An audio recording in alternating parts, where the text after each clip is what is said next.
Jægerkorpset er hærens eliteenhed. En enhed, der er designet til at løse de mest krævende opgaver, forsvaret møder.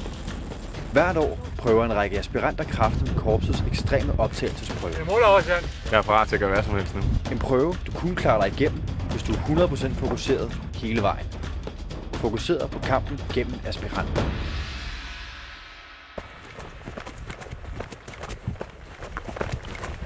Der mangler en aspirant. En orienteringsmarch er ikke gået som planlagt. Landskabet er tomt, og timerne er gået. Instruktørernes tålmodighed er ved at være brugt op. Jeg kunne godt sige, at jeg har det hegn. Lige der. Okay. Men det kan jeg bare ikke få til at være. Den grøft der? Ja. Den grøft, du selv har tegnet?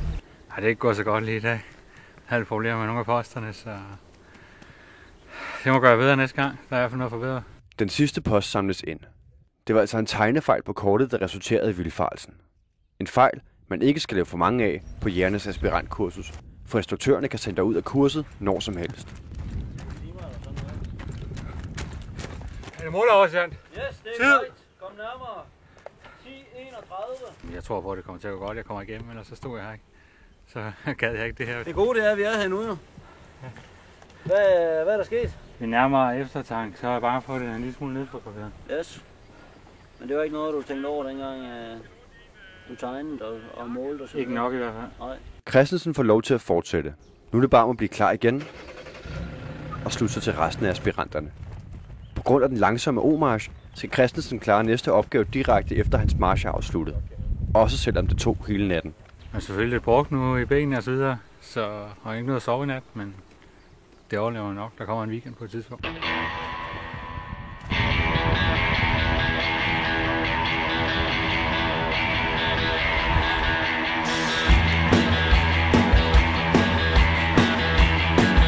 Sejladsen hertil, det var ikke skide imponerende. Men den der gælder, det er herfra.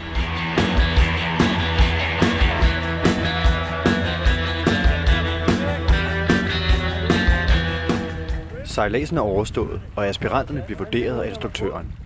Brolæreren, han skulle ikke opleve et eller andet ynkeligt. Lige på nær, da jeg så den sidste båd sejle hernede af. Det var ynkeligt. Aspiranterne ankommer til et sommerhusområde ved Limfjorden. Stedet, der selvtillidsprøve nummer 4 finder sted. En række test af aspiranternes tro på egne evner i vanskelige situationer. En prøve, Christensen vil tale med tidligere, ikke kommer til at prøve. Han er nemlig røget ud. Jeg er parat til at gøre hvad som helst nu, for at komme hele vejen. Aspiranterne skal kravle op i den 100 meter høje elmast. Rappelle sig ned halvvejs, hvor der venter dem en balancebom i 50 meters højde. Ikke alle er helt trygge ved situationen. Ja, hvis man kan lide højder, så har man det godt nok. Kan man ikke det, så kan det godt være, at man har lidt andre tanker. Nu har jeg boet på 4. sal. Og når jeg stillede mig ud til kanten, så synes jeg faktisk, det var lidt ubehageligt at kigge ned. Men der er ingen vej udenom, hvis du vil være jæger.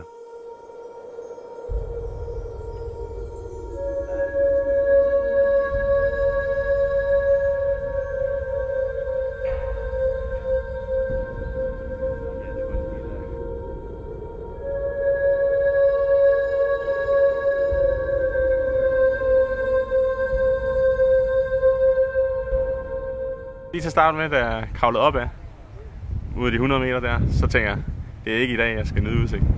Jeg troede, jeg led af højdeskræk, men det kan jeg så skrive under på, det er jeg ikke. Men da jeg kom op, så var det bare, det var fint.